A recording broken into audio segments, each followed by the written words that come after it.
You found your way to Whispers of Crimes, a quiet corner where the shadows of the past are gently told. Here, we speak of real crimes and mysteries, not to shock or scare, but to wonder, to reflect, and maybe to help you fall asleep. So close your eyes, let your thoughts slow down, and come with me into tonight's case.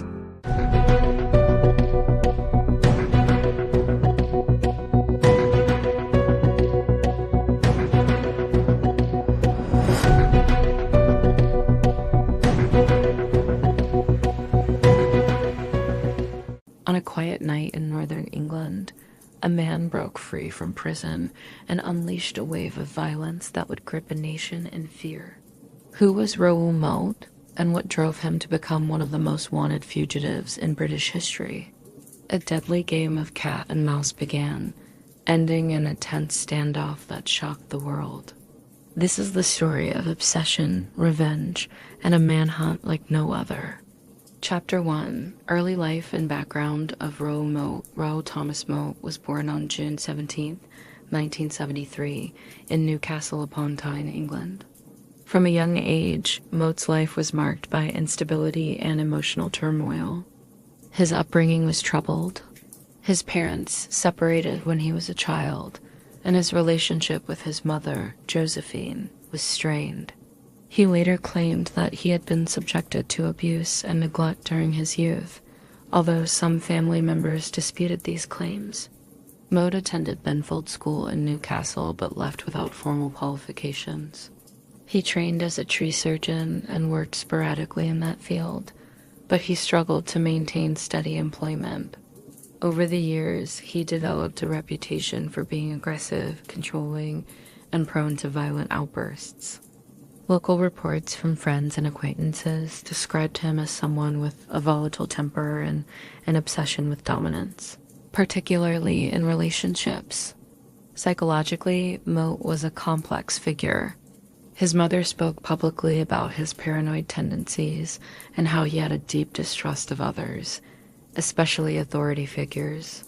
She also said he believed he was imprisoned in a concentration camp during his youth, a delusion not supported by evidence. Despite signs of mental instability, Moat never received any sustained psychiatric care or therapy. His personal relationships were tumultuous. He was married for a time, and after separation, became fixated on his ex-girlfriend, Samantha Stobbart. Their relationship was marked by control and possessiveness, and they had a child together. Several reports described Moat as threatening and abusive towards Stobbart, though she sought to move on from the relationship. In the years before the crimes, Moat's behavior became more erratic. He had multiple brushes with the law, including violent assaults and public order offenses, but none resulted in long-term intervention.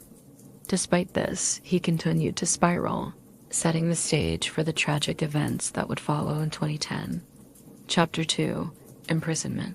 Release and brewing resentment in early 2010.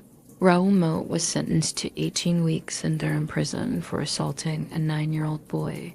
This incident was pivotal. While incarcerated, Moat became obsessed with the idea that Samantha Stobbart, his former partner, was now involved with a police officer named Christopher Brown. This belief, which was not true, became a fixation.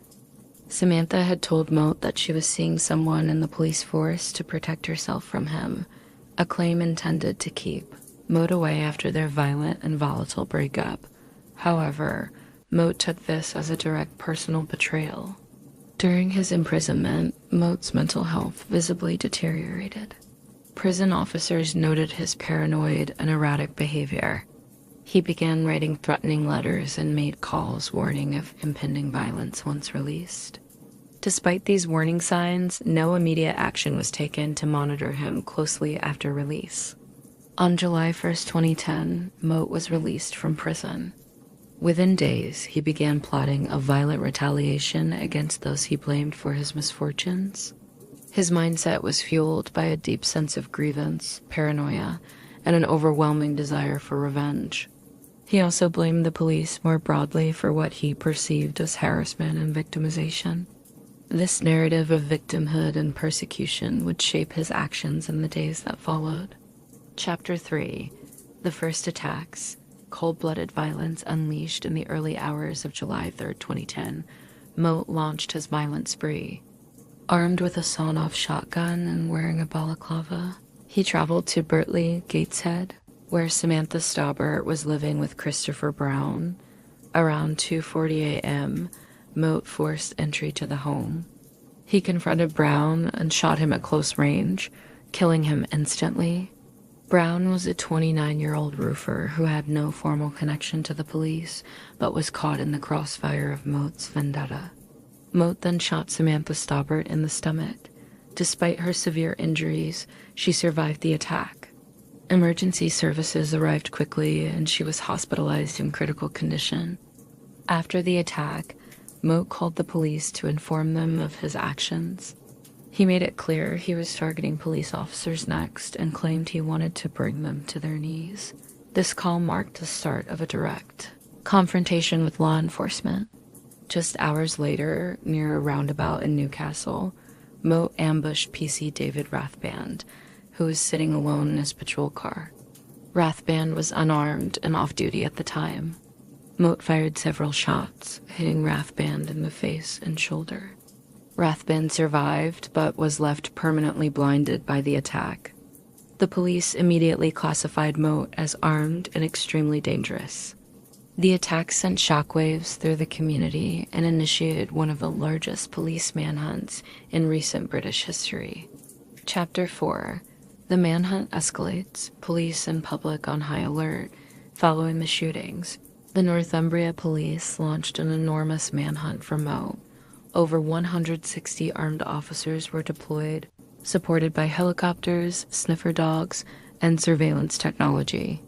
The search focused on rural areas around Rothbury and the Northumberland countryside, where Moat was believed to be hiding.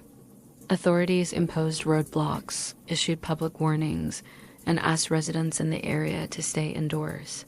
The manhunt quickly became national news, dominating headlines and television coverage. Moat, aware of the police efforts, taunted the media and police throughout the week. He issued statements via phone calls and letters, portraying himself as a victim of a corrupt system. He sent a 49-page manifesto to a friend, outlining his grievances and justifying his attacks. Despite his publicized threats, there was criticism of the police response before and during the manhunt. Investigations later revealed that police had received warnings about Moat's intentions after his release from prison, but these warnings were not acted upon with the urgency required. The media frenzy fueled public fear and fascination. Online forums and social media speculated wildly about Moat's whereabouts and motives. His story became a dark sensation, with some fringe groups expressing support or sympathy for him views widely condemned by authorities and victim families. Chapter 5. The Rothbury Siege, Tense Final Stand. On July 9, 2010, Moat was spotted in Rothbury, a small town in Northumberland. Police quickly surrounded the area, placing the town on lockdown and evacuating residents near his last known location. A tense standoff ensued, lasting almost 6 hours. Moat was armed with a shotgun and moved along the banks of the River Coquette. Negotiators attempted repeatedly to persuade him to surrender peacefully. During the standoff, Moat alternated between aggressive posturing and moments of despair. He spoke on the phone to negotiators, expressing anger and regret but refusing to give up his weapon. Psychological experts monitoring the event noted clear signs of suicidal ideation, narcissistic rage, and extreme distress.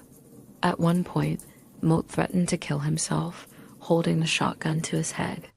Police responded with extreme caution, prioritizing de-escalation to avoid further casualties. Shortly after 1 a.m. on July 10th, Moat turned the weapon on himself, shooting himself in the head. He was found alive but critically wounded. Emergency medical teams attempted to save him, but he was pronounced dead shortly after. The conclusion of the siege ended the immediate threat, but left a community deeply scarred and police reflecting on the complexities of dealing with armed, mentally unstable fugitives. Chapter 6. Psychological Analysis, Understanding the Mind of Raoul Moat Following the Case. Forensic psychologists and criminal experts studied Moat's behavior extensively. His personality was characterized by extreme narcissism, paranoia, and a pathological need for control. His actions were driven by delusions of persecution and a deep sense of betrayal, especially regarding his ex-partner and the police. Experts suggested Moat's mental health issues were compounded by untreated trauma and a lack of support. He showed signs consistent with paranoid personality disorder combined with antisocial tendencies. His violent outburst was seen as an eruption of years of unresolved emotional and psychological pain. Moat's case sparked wider debates about mental health care and the criminal justice system. Many argued that early intervention could have prevented his descent into violence, highlighting systemic failures to provide adequate care for high-risk individuals. The case also raised questions about the media's role in sensationalizing violent criminals. The brief wave of public sympathy and online support for Moat was seen as a dangerous glorification that overlooked the suffering of victims. Chapter 7. Legacy, Legal Inquiries, and Social Impact. The aftermath of the Raoul Moat case led to multiple investigations. The Independent Police Complaints Commission reviewed Northumbria Police's actions. It was revealed that while police were informed about Moat's threats after his release, these warnings were not acted on with sufficient urgency or coordination. The case sparked calls for improved communication between prisons, probation services, and law enforcement, especially concerning offenders with known violent tendencies and mental health issues. Moat's attack on PC David Rathband had long-term consequences. Rathband struggled with blindness and trauma, eventually taking his own life in 2012.